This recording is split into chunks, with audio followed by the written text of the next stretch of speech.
नमस्कार। अब हम महात्म्य स्कंद के छठे अध्याय को सुनेंगे। छठे अध्याय में सप्ताह यज्ञ की विधि बताई गई है।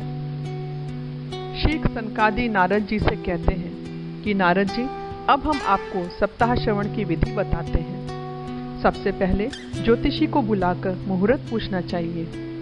कथा आरंभ करने में भाद्रपद, अश्विन, कार्तिक, मार्गशीर्ष, आषाढ़ और श्रावण ये 6 महीने श्रोताओं के लिए मोक्ष प्राप्ति के कारण हैं। फिर देश विदेश में वैष्णव और हरि कीर्तन प्रेमियों को 7 दिन के इस सत्पुरुषों के बड़े समागम के लिए निमंत्रण भेजना चाहिए।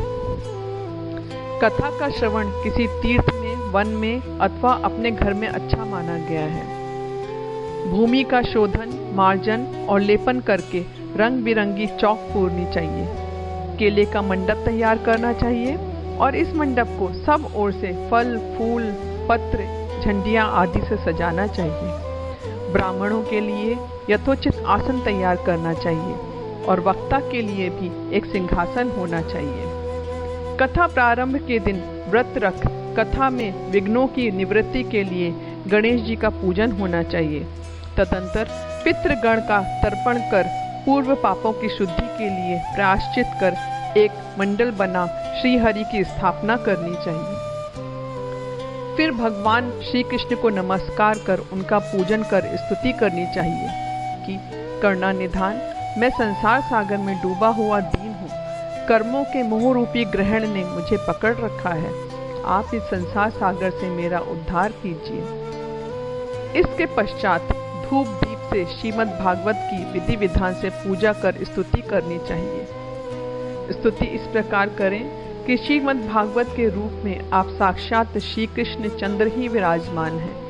नाथ, मैंने भव सागर से छुटकारा पाने के लिए आपकी शरण ली है। आप मेरा मनोरथ पूर्ण करें। केशव, मैं आपका दास हूँ। फिर वक्ता की पूजा करें। उसे सुंदर वस्त्र आभूषण से विभूषित कर स्तुति करें कि शुक्र स्वरूप भगवान, आप कृपया कर इस कथा को प्रकाशित कर मेरा अज्ञान दूर करें। इसके पश्चात सब अपने आसन पर विराजमान होकर नियमों का पालन करते हुए शुद्ध चित्त से घर आदि का ध्यान छोड़ कथा का श्रवण करें, वह उत्तम फल पाएं। सप्ताह यज्ञ समाप्त होने पर श्रीमद् भागवत की पूजा करें और उसके पश्चात श्रोताओं में प्रसाद बांटें, कीर्तन आदि करें। ब्राह्मण व याचिकाओं को धन व अन्न दें। इस तरह सनकादि जी ने नारद जी को सप्ताह श्रवण की विधि सुनाई और उसके बाद सनकादि जी ने 1 सप्ताह तक विधि पूर्वक इस पाप नाशनी भागवत कथा का प्रवचन किया।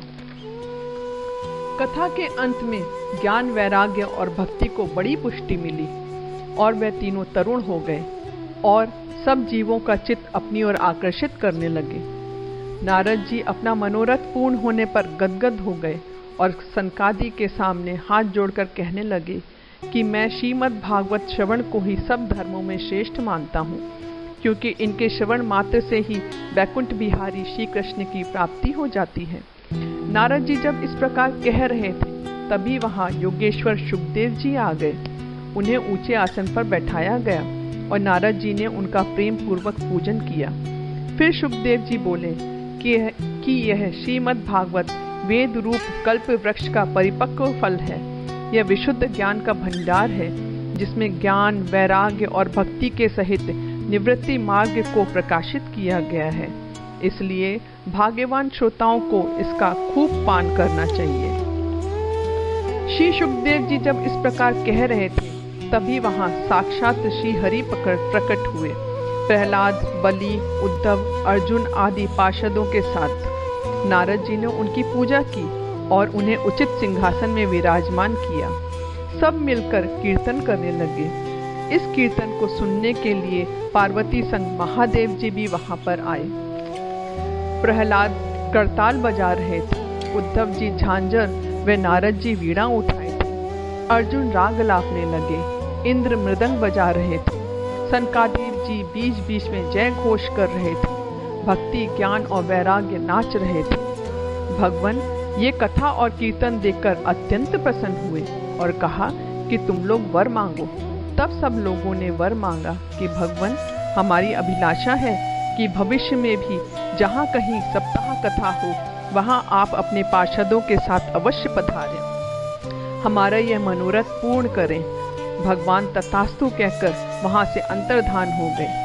इसके पश्चात सब अपने अपने स्थान को लौट गए।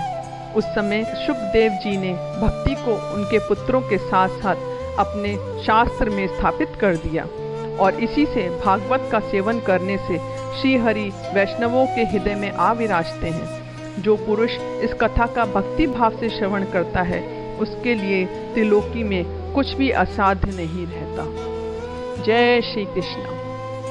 अगर आपको यह पसंद आया हो तो कृपया करके हमारे चैनल को सब्सक्राइब करें। धन्यवाद।